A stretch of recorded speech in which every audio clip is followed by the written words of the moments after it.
everybody, and welcome to Coventry Blaze Ice Time. I'm Ed Kimbley, and my special guests on tonight's show, netminder Brian Stewart and defenseman Jim Jorgensen. Hi guys, thank you for joining me.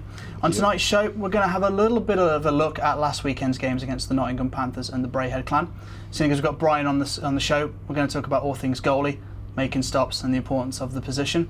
We're talking about what the guys have been working on in practice, trying to improve their record at the minute. We're going to have a little discussion about the recent moves and changes to the roster, and we're going to have a little look ahead to next weekend against the Belfast Giants when the Blaze play them twice, a back-to-back doubleheader, which is, guys, a little bit unusual, Jim. You don't really have many of those in the elite. No. I guess it tends to happen a little bit more with Belfast, just because they're on the island there. But gets a little retribution, a little battle going between the two teams for the weekend, and I think things usually are a little higher intensity on Sunday. Yeah, we'll have a little look back to last weekend, Saturday against the Nottingham Panthers. Brian, I saw you afterwards in your body language. You were pretty frustrated. Tell us about the performance. Yeah, it was a tough game. We didn't come off to the best start we wanted, and they scored 3 in the first period, and to go down 3-0 in the first is a pretty tough pill to swallow. But 2 of those goals went in off our defensemen. I think their second and their third goal both went off Quinnell, actually. And you're a lucky man. Yeah, it wasn't his fault, but it's just the way it happened, and it was tough. And then in the second period there, they just got a lucky one off the boards too. Yeah, that was a horrible goal. Yeah, it hit a bounce off the boards. You never want that to happen. And no. So that's a tough break. And then they actually did make two good plays. They got a breakaway and then a backdoor kind of play too. And it was just one of those unlucky nights. A lot of times we play them and it could be that same kind of game, and that score wouldn't be 6-0. Yeah, Jim, frustrating as well considering the current climate and the team not being able to catch a break. Yeah, absolutely. Like you said, we can't really catch a break right now. We were doing some good things that game. We didn't, play up to ours, like we did on Sunday, but you could see that we were buying in a little bit more to what we're supposed to do. We haven't been playing so good on Saturdays, and I think that was, the score doesn't reflect it, but it was one of our, better Saturday games. And if we look back to Sunday, one of the things that Chuck was talking about after the game was being responsible in the defensive end. Jim, you're a defenseman. Have a look at one of our first highlights here. A takeaway off the other team, off the Braehead clan, that leads to a good scoring chance. Tell us what happens here.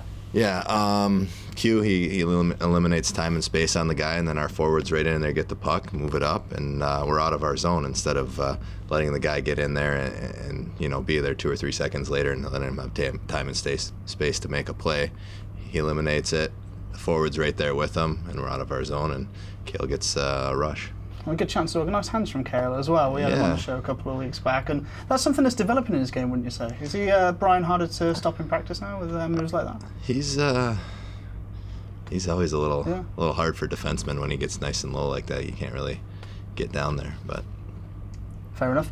And just tell us about, because it's a little thing, but it's how quickly you pounce on the other team's forwards coming into the zone. The more energy you use trying to get the puck off them, the less energy you've got going up ice, and you have to change. Yeah, you work a little harder to eliminate the time and space. It saves you a lot over the the course of the game. You get the puck, you're in your zone 10 seconds instead of 30 seconds. That adds up quick. Big difference. Football players are on the ice for sometimes 90 minutes at a time. Hockey players, minute 30, 2 at a tops, 2 minutes at a tops. Yeah, right.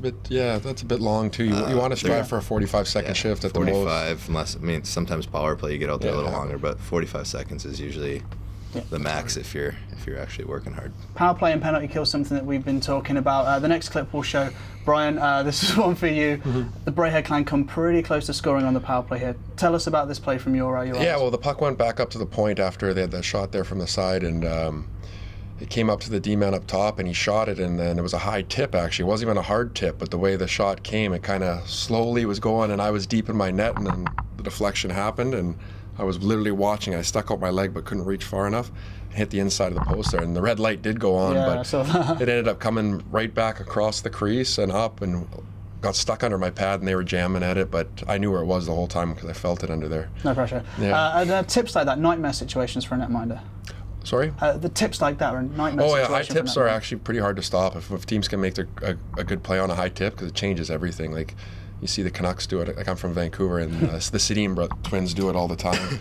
They score a lot like that in the NHL on a good high tip. So, yeah, it's definitely makes it harder, especially with all the traffic and everything. If a team's doing a good job in front of the goalie, it makes it a hell of a lot harder. Not a lot you can do as a defenseman, Jim, I guess, in that play, just try and clear the guy out from in front. Yeah, you try and get them early so they can't get that position, but when they're there and it's a penalty kill, you can't really get tied up with the guy.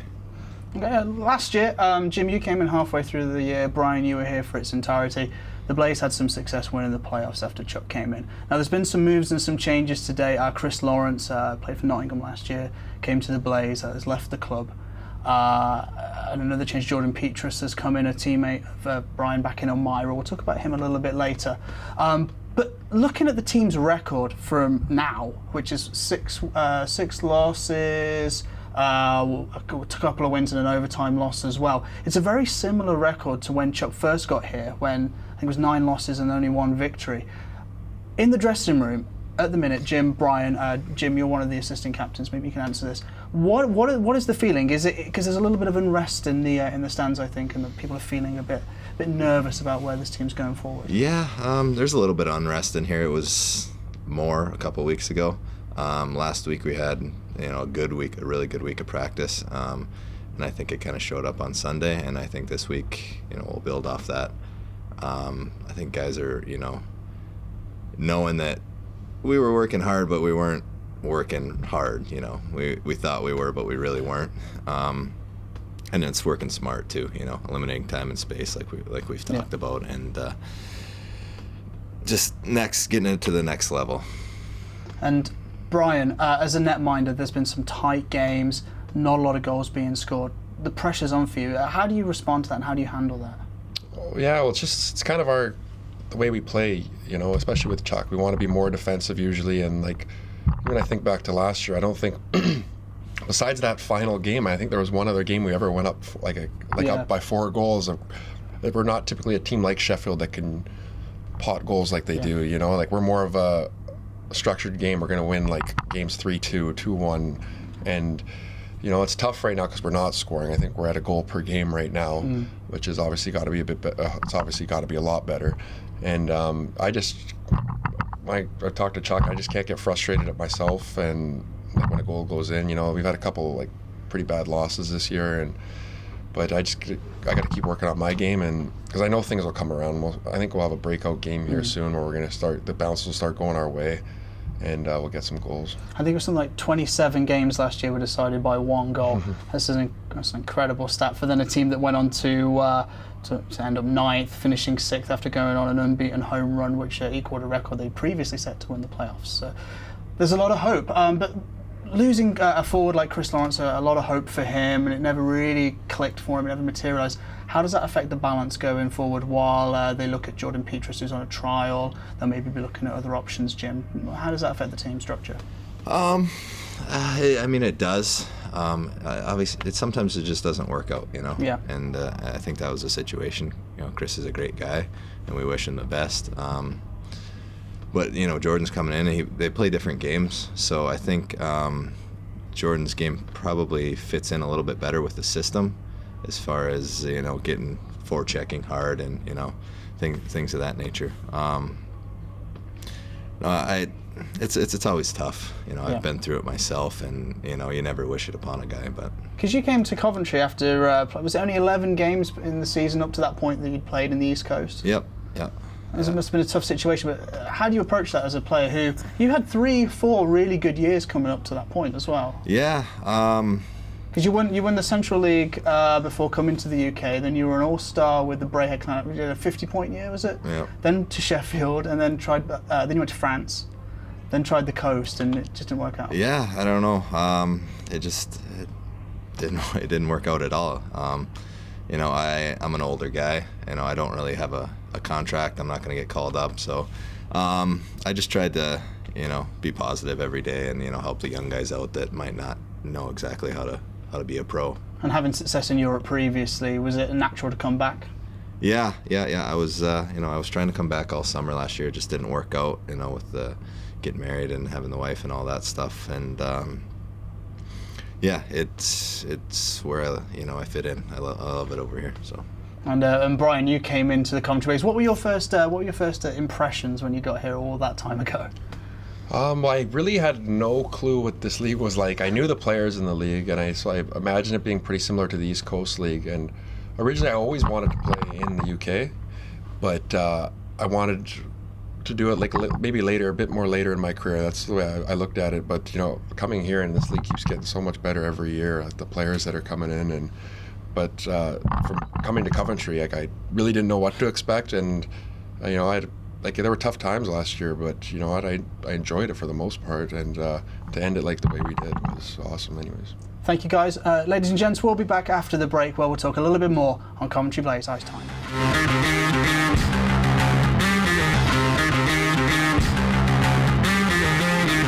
Hi everybody, and welcome back to Coventry Blaze Ice Time. Ed Kimberley with Brian Stewart and Jim Jorgensen. Jim, we were talking a little bit about your career before the break. Just like to elaborate, because you won the Central League, which we talked about before. You won the playoffs with the Coventry Blaze, with two very, very similar teams, very hardworking, very gritty. Is that a key element for success? It doesn't have to all be flair and razzle-dazzle. Yeah, I mean, it's hard work. You can do it every night, Sometimes your skill is not going to be there, things like that. But you can play the systems, and you can work hard and outwork the team every night. And back then, and last year, the teams were, we were definitely not the most skilled teams in the league, but we worked harder than everybody, and we weren't going to be denied. And found ways. So what's that awful cliche that keeps coming to my head?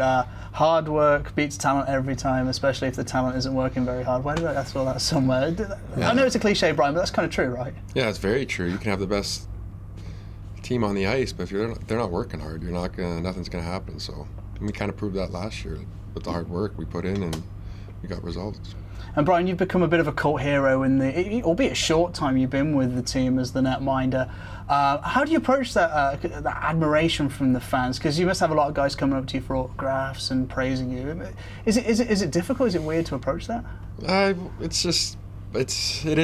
was pretty cool last year. They're just I felt I was playing pretty good all season, even when times were tough, and so last year was kind of a special year, and but it's tough because I always want to be my best when I'm on the ice, so it's just tough. Like, people are always going to expect that, and I'll try my hardest all the time to be that way, but it's not always going to be perfect. So that's one of the tough things about that kind of, I think. But you just got to play your game and kind of keep that and not worry about that. A lot of pressure as a goalie, and you've got quite an unorthodox style compared to Chris Holt, who we saw against Bray. He's very rigid, very regimented. Who do you emulate as a goalie? When you were growing up, who would you think, I want to play that guy? Yeah, part of the reason I play like this probably is because why I became a goalie pretty much was I was obsessed with Dominic Hasek growing up, and that's right around like 98 is when I became a goalie. So when I was 13, and I loved Dominic Hasek so much, and the way he played on it, he didn't care what he looked like, he just cared about keeping the pucks out of the net.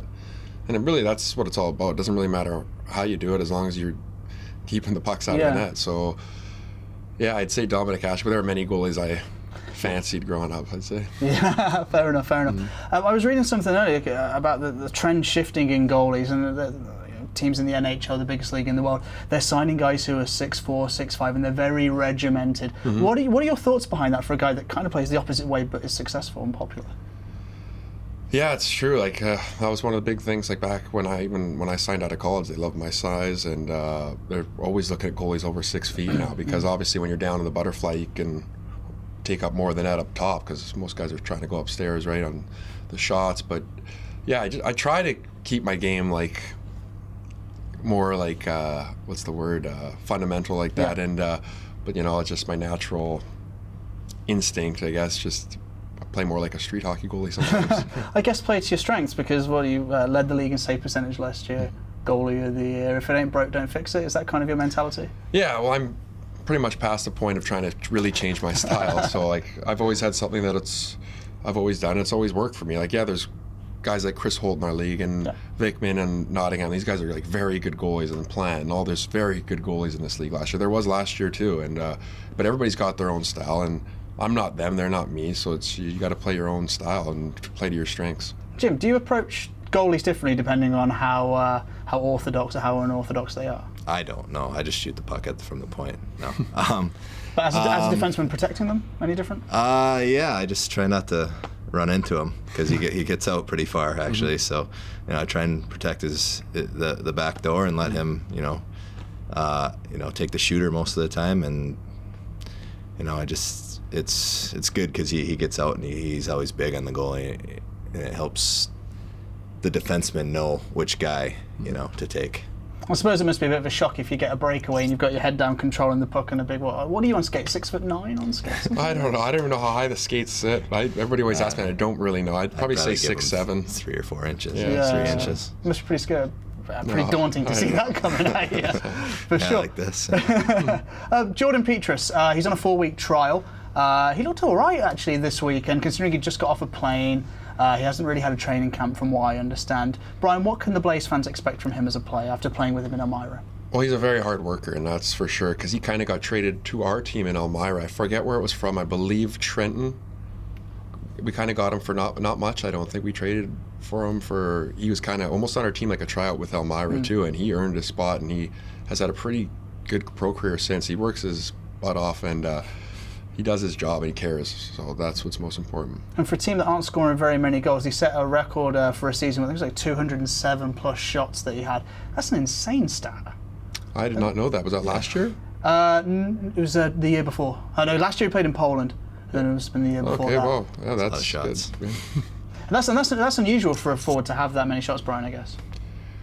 Well, if you look at the top goal scorers in, like, supposed to say the NHL, the guys who put up the most shots or technically have the most goals, and it's not always the case, but if you're shooting the puck on net, things are going to go your way. Just as a statistical advantage, if you're shooting to put more, you're going to score more goals. Let's have a little look again ahead to the weekend against the Belfast Giants. We've seen them already this year on home ice in a 2-1 loss. Jim, what kind of team are they? What can fans expect to see from them? They're quite skilled, and the new coach brings a bit of a different dynamic. They bring all 5 guys back. It's more, he played in the Swedish league, so it's a little bit more like that, where they're a little bit more regimented, and but they're quite skilled still. Yeah, he's had quite a lot of success as a player as well, Walser. He's was it 3 DEL championships he's lifted? That's a tough league to play in, Brian, because you played in the league below that in Landshut. Yeah, and that was a very good league. I was in the DEL too, and that was a very good league. And obviously, I went to watch a few DEL games. I know how good the league is. I have some friends that play in the league, and I also saw he also played for the Columbus Blue Jackets for however many games he has. So obviously, the guy's been around. I think last year was in the Swiss league, and the guy is a very good player. And he's proven it already with how many points he has as a defenseman. Mm-hmm. Yeah, is he a similar defenseman to you, Jim, with the offensive aspect of his game? No, he's like a 4th forward up there.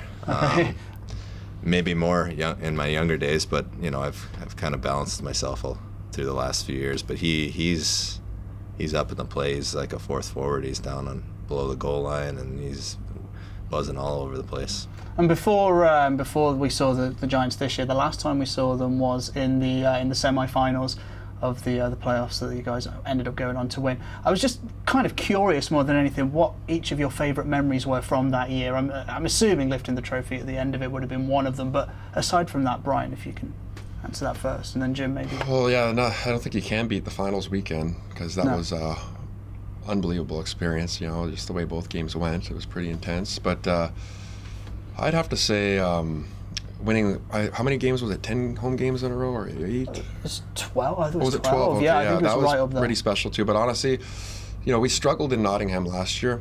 I don't think we did beat them in their rink last year. Even in playoffs, we tied them 3-3 in the first leg. Yep. So beating Nottingham, nobody even had us expected kind of to beat them, and not letting them go to the Final Four weekend, which they host. I thought that was one of my favorite parts of the season too. Jim, your favourite memory apart from having your hands on the trophy? Yeah.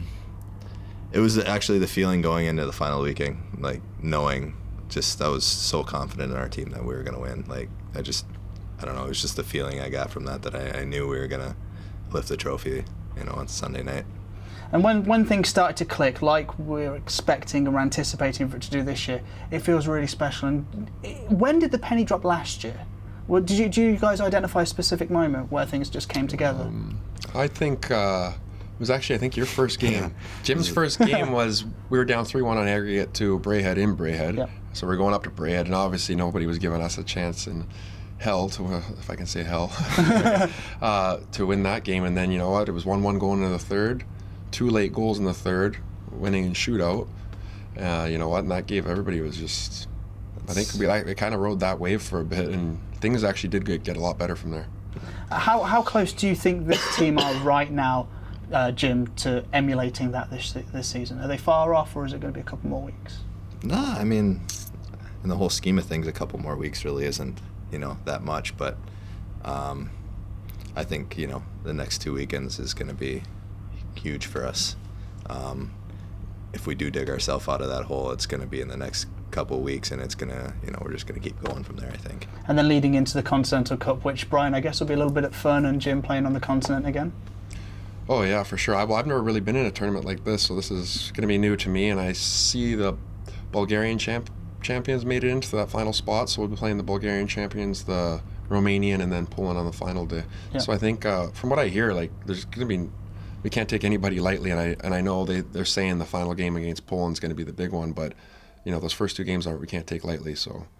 And for team bonding, Jim, and coming together as a unit, because if Jordan gets on a permanent deal, and if there are any other changes, that'll be a good time to come together as a unit, I suppose. Yeah, I think it'll be huge. And 3 and 3s are hard, but you can get rolling after that. You're doing the same thing 3 days in a row, and you can just get a lot of confidence if things are going well. Thanks, guys. Really enjoyed having you on the show tonight. Thanks for giving us your time. Thank you. Folks, if you want to come down and see the Coventry Blaze play, next game is against the Belfast Giants, 5:15 on Sunday. Hope to see you there.